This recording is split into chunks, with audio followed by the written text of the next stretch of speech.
Grinder இயந்திரத்தின் பயன்பாடு. Grinder மிஷினை எப்படி சரியாக பயன்படுத்த வேண்டும் என்பதை தெரிந்து கொள்வோம். கிரைண்டர் இயந்திரத்தை பயன்படுத்துவதற்கான வழிகள் மற்றும் பாதுகாப்பு நடவடிக்கைகள் பற்றி இன்று நாங்கள் உங்களுக்கு சொல்வோம். கான்கிரீட் மேற்பரப்பு அரைக்கும் இந்த அரைக்கும் இயந்திரத்தை நாங்கள் பயன்படுத்துகிறோம். இது அதன் அரைக்கும் கத்தி, இது அதன் கைப்பிடி மற்றும் அதன் சுவிட்ச் இங்கே கொடுக்கப்பட்டுள்ளது. நாம் அரைக்க தொடங்கும் போதெல்லாம் நாம் அரைக்க வேண்டிய மேற்பரப்பில் சுவிட்ச் பட்டனை அழுத்தி இந்த முறையில் செய்யுங்கள். கிரைண்டர் இயந்திரம் என்பது வட்டை சுழற்றுவதன் மூலம் பல்வேறு பணிகளில் பயன்படுத்தப்படும் ஒரு சாதனம் ஆகும். இது மரத்தூள், மரம் அல்லது கடினமான பொருட்களை வெட்டுவதற்கும் வடிவமைப்பதற்கும் பயன்படுத்தப்படுகிறது. கிரைண்டர் இயந்திரத்தின் சக்தி மூலத்தை சரிபார்க்கவும். சாக்கெட்டுகள் மற்றும் கயிறுகளை சரிபார்த்து பாதுகாப்பான மின்சாரம் பயன்படுத்தவும். உங்கள் வேலை வகை மற்றும் பொருளின் வகைக்கு ஏற்ப சரியான சுழற்சியை தேர்வு செய்யவும். கத்தி கூர்மையாக இருக்க வேண்டும் என்பதை உறுதிப்படுத்தவும். கிரைண்டர் இயந்திரத்தை பயன்படுத்தும் போது பாதுகாப்பு வழிமுறைகளை பின்பற்றவும். பாதுகாப்பு கண்ணாடிகள், ஹெல்மெட் மற்றும் கையுறைகளை பயன்படுத்துங்கள். தூசி முகமுடியையும் அணியலாம். கிரைண்டர் இயந்திரத்தை இடத்தில் வைத்து அதை பயன்படுத்தவும். அவற்றை பிடிக்க கைப்பிடிகளை பயன்படுத்தவும். வேலையை முடித்த பிறகு கிரைண்டர் இயந்திரத்தை சரியான நேரத்தில் அணைத்து சாக்கெட்டிலிருந்து துண்டிக்கவும். எனவே நமது கிரைண்டர் இயந்திரத்தை பயன்படுத்துவதற்கான சரியான வழி என்ன? முதலில் இயந்திரத்தின் சக்தி மூலத்தை சரிபார்க்கவும். பொருளின் வகைக்கு ஏற்ப சரியான சுழற்சியை தேர்ந்தெடுக்கவும். கத்தி கூர்மையாக இருக்க வேண்டும். பாதுகாப்பு கண்ணாடிகள், ஹெல்மெட் மற்றும் கையுறைகளை பயன்படுத்துங்கள். தூசி முகமுடியையும் அணியலாம். கான்கிரீட் அதிர்வு இயந்திரம். எந்த கான்கிரீட் ஸ்லாப் கட்டுமானத்திற்கும் கான்கிரீட் எந்த காற்று பாக்கெட்களும் இல்லாமல் சமமாக உட்கார வேண்டும். அது உங்கள் கூரையாகவோ அல்லது வேறு எங்காவது பயன்படுத்தப்பட்ட ஸ்லாபாகவோ இருக்கலாம். பாரம்பரியமாக எங்கள் தொழிலாளர்கள் கான்கிரீட்டை டிஎம்டி கம்பிகளால் துளைத்து சட்டத்தின் மூலைகளுக்குள் தள்ளுவார்கள். இந்த முறை பழையது மற்றும் குறைபாடுகள் உள்ளன. கான்கிரீட் துளையிடுவது காற்றை முழுமையாக அகற்றாது, ஏனென்றால் அது குத்தப்படும் இடத்தில் கான்கிரீட் அமர்ந்திருக்கிறது.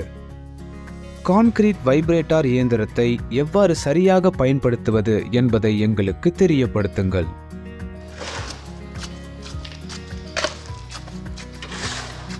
நீங்கள் ஸ்லாப் கான்கிரீட் செய்கிறீர்கள் இல்லையா? இது ஒரு தவறான வழி. இது போன்ற பலத்துடன் செய்யக்கூடாது.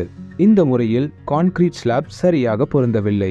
அத்தகைய வேலையை செய்ய இந்த கான்கிரீட் அதிர்வு இயந்திரத்தை பயன்படுத்த வேண்டும்.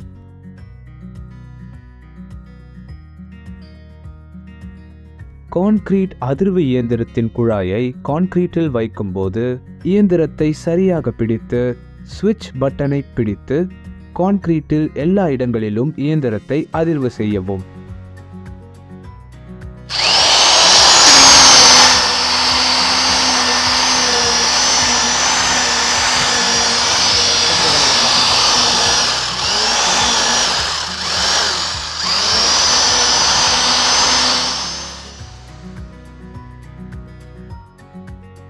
முதலில் ரீபாரில் கான்கிரீட் ஊற்றவும். பின்னர் கான்கிரீட் வைப்ரேட்டார் இயந்திரத்தை சரியாக பிடிக்கவும். அதன் கைப்பிடியை சரியாக கட்டவும். பின்னர் கான்கிரீட் அதிர்வு இயந்திரத்தை மறுபக்கத்தை சுற்றி மெதுவாக நகர்த்தவும். எனவே கான்கிரீட் சரியான ஆழத்தில் அமைக்க முடியும் மற்றும் காற்று கான்கிரீட் உள்ளே இருந்து முற்றிலும் வெளியேற முடியும். சரியாக பயன்படுத்தும் போது ஒரு கான்கிரீட் அதிர்வு இயந்திரம் ஒரு காற்று குமிழியை உருவாக்குகிறது. அது கான்கிரீட் மற்றும் மறுபரிசீலனைக்கு இடையில் உள்ளது. கான்கிரீட்டை சரியான ஆழத்திற்கு அமைப்பதற்கான உறுதியான காலக்கெடுவை வைத்திருங்கள். இதன் மூலம் வேலை சரியான நேரத்தில் செய்யப்படுவதை உறுதி செய்யலாம். பீம், சுவர், கூரை அல்லது தூண் ஆகியவற்றில் கான்கிரீட் ஊற்றப்படும் இடங்களில் கான்கிரீட் அதிர்வு இயந்திரத்தை பயன்படுத்த வேண்டும். எனவே எங்கள் கான்கிரீட் வைப்ரேட்டார் இயந்திரத்தை பயன்படுத்துவதற்கான சரியான வழி என்ன? முதலில் ரீபார் மீது கான்கிரீட் ஊற்றவும். பின்னர் கான்கிரீட் அதிர்வு இயந்திரத்தை தொடங்கவும். கைப்பிடியை இறுக்கமாக பிடித்து கான்கிரீட்டில் உள்நோக்கி நகர்த்தவும். ஒரு குறிப்பிட்ட காலத்திற்கு இந்த வேலையை செய்யுங்கள். கான்கிரீட் அதிர்வு இயந்திரத்தை எச்சரிக்கையுடன் பயன்படுத்தவும். முதலில் கான்கிரீட் வைப்ரேட்டர் இயந்திரத்தை பாதுகாப்பான இடத்தில் வைக்கவும். நீட்டிப்பு தண்டு பயன்படுத்தவும். இயந்திரத்தை சரியான பிடியுடன் பிடிக்கவும். சுத்தி மற்றும் உளி பயன்பாடு. சுத்தியலையும் உளியையும் எவ்வாறு சரியாக பயன்படுத்துவது என்பதை தெரிந்து கொள்வோம். சுத்தி மற்றும் உளி எவ்வாறு சரியாக பயன்படுத்துவது மற்றும் பாதுகாப்பு நடவடிக்கைகள் பற்றி இன்று நாங்கள் உங்களுக்கு சொல்வோம். இல்லை, இந்த முறை தவறானது. இந்த முறையால் நீங்கள் காயமடையலாம்.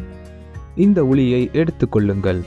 அதில் ஒரு பாதுகாப்பு நிறுவப்பட்டுள்ளது. உங்கள் சுத்தியல் நழுவினால் நீங்கள் காயமடைய மாட்டீர்கள். இது சரியான கருவி. பயன்படுத்தவும்.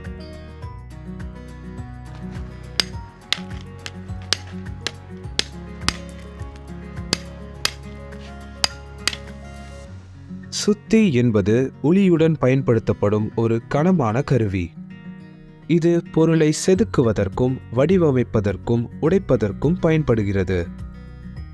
ஒரு சுத்தி மற்றும் உளி பயன்படுத்தும் போது பாதுகாப்பு முன்னெச்சரிக்கைகளை பின்பற்றவும். பாதுகாப்பு கண்ணாடிகள், ஹெல்மெட் மற்றும் கையுறைகளை பயன்படுத்துங்கள். தூசி முகமுடியையும் அணியலாம். பொருளின் நிலையை மதிப்பீடு செய்து தளம் நிலையானது மற்றும் பாதுகாப்பானது என்பதை உறுதிப்படுத்தவும். சுத்தியலையும் உளியையும் கவனமாய் பயன்படுத்தவும். பொருளின் மீது உளி வைத்து சுத்தியலால் அடிக்கவும். வேலை செய்யும் போது மரத்தால் செய்யப்பட்ட சுத்தியலின் கைப்பிடியை பிடித்துக் கொள்ளுங்கள். வேலை முடிந்ததும் சுத்தியலையும் உளியையும் பாதுகாப்பான இடத்தில் வைக்கவும். எனவே நமது சுத்தியலையும் உளியையும் பயன்படுத்துவதற்கான சரியான வழி என்ன? பாதுகாப்பு நடவடிக்கைகளை பின்பற்றவும். இடம் நிலையானது மற்றும் பாதுகாப்பானது என்பதை உறுதிப்படுத்தவும். பொருளின் மீது உளி வைத்து சுத்தியலால் அடிக்கவும். பாதுகாப்பு கண்ணாடிகள், ஹெல்மெட் மற்றும் கையுறைகளை பயன்படுத்துங்கள். வேலை செய்யும் போது கைப்பிடியால் சுத்தியலை பிடித்துக் கொள்ளுங்கள். சில கேள்விகளுக்கு பதிலளிப்பதன் மூலம் எங்கள் பயிற்சியை சோதிப்போம். கிரைண்டர் இயந்திரம் எந்த நோக்கத்திற்காக பயன்படுத்தப்படுகிறது? ஏ. சுழற்றுவதன் மூலம் கட்டமைப்பை வெட்டி வடிவமைத்தல். பி. சமைக்க. சி. வரைதல்.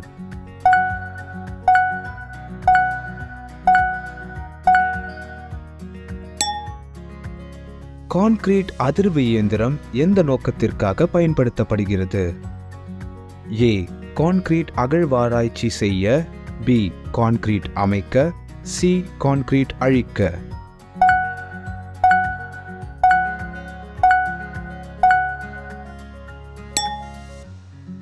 சுத்தியலும் உளியும் எந்த நோக்கத்திற்காக பயன்படுத்தப்படுகின்றன? ஏ. உளி மூலம் செதுக்கி வடிவமைத்தல். பி. சமைக்க. சி. வரைவதற்கு.